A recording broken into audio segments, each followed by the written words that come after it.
Subscribe to our channel and press the bell icon for the latest updates.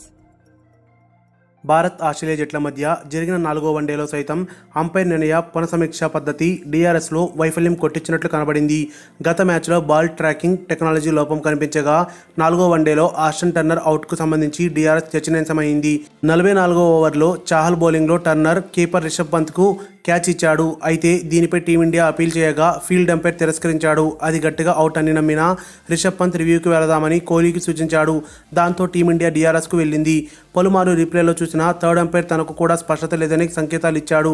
అది అవుటా కాదా అనే నిర్ణయాన్ని field అంపైర్కే వదిలేశాడు. ఈ క్రమంలోనే తాను తొలుత ప్రకటించిన నిర్ణయానికే ఫీల్డ్ అంపైర్ కట్టుబడడంతో భారత్కు నిరాశ ఎదురైంది. దీనిపై బహిరంగంగానే కోహ్లీ ఆవేదన వ్యక్తం చేశాడు. స్నీకోమీటర్లో బంతి ఎడ్జ్ తీసుకున్నట్లు కనబడుతున్నా ఇంకా స్పష్టత లేకపోవడం ఏమిటని ప్రశ్నించాడు. మ్యాచ్ తర్వాత కూడా డిఆర్ఎస్పై పెదవి విరిచాడు కోహ్లీ. డిఆర్ఎస్ను మళ్లీ సందేహించాల్సిన పరిస్థితి వచ్చిందంటూ తీవ్ర అసంతృప్తి వ్యక్తం చేశారు. భారత్ నిర్దేశించిన 359 పరుగుల లక్ష్య ఛేదనలో ఆసీస్ ఆటగాడు ఆస్టన్ టర్నర్ కీలక పాత్ర పోషించిన సంగతి తెలిసిందే. 43 బంతుల్లో 84 పరుగులు సాధించాడు. దాంతో ఆసీస్ ఇంకా 13 బంతులు ఉండగానే విజయాన్ని అందుకుంది. అయితే ఆస్టన్ టర్నర్ క్యాచ్ అవుట్పై భారత్ రివ్యూకి వెళ్లేసరికి అతని స్కోర్ 41. అక్కడే టర్నర్ అవుట్ అయి ఉంటే ఫలితం మరోలా ఉండేది. థర్డ్ అంపైర్ నిర్ణయాన్ని సమీక్షించే క్రమంలో రీప్లేలో చాలా స్పష్టంగా స్పైక్ కనిపించింది.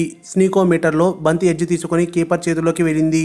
కాగా దీన్నే పూర్తిస్థాయి ప్రామాణికంగా తీసుకుని థర్డ్ అంపైర్ అవుట్పై నిర్ణయాన్ని ఫీల్డ్ అంపైర్కు వదిలేశాడు. ఇక్కడ ఫీల్డ్ అంపైర్ తాను తొలుత ప్రకటించిన నిర్ణయానికి కట్టుబడడంతో టీమిండియా ఒక్కసారిగా షాక్ గురైంది. ఇక అంపైర్ నిర్ణయాన్ని సవాల్ చేసే అవకాశం లేకపోవడంతో కోహ్లీ అసంతృప్తితోనే సరిపెట్టుకోవాల్సి వచ్చింది.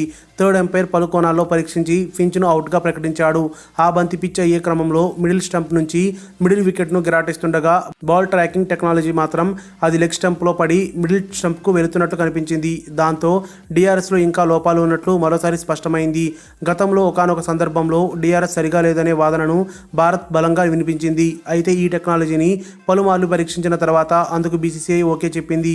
ఇప్పుడు డిఆర్ఎస్లో వరుస వైఫల్యాలు కొట్టించినట్టు కనపడడంతో మరోసారి ప్రశ్నార్థకంగా మారింది. డిఆర్ఎస్తో ఖచ్చితత్వం వస్తుందనే నమ్మకంతోనే దీన్ని ప్రవేశపెడితే ఈ టెక్నాలజీ మాత్రం ఇంకా ప్రాథమిక దశలోనే ఉన్నట్లు కనిపిస్తుంది.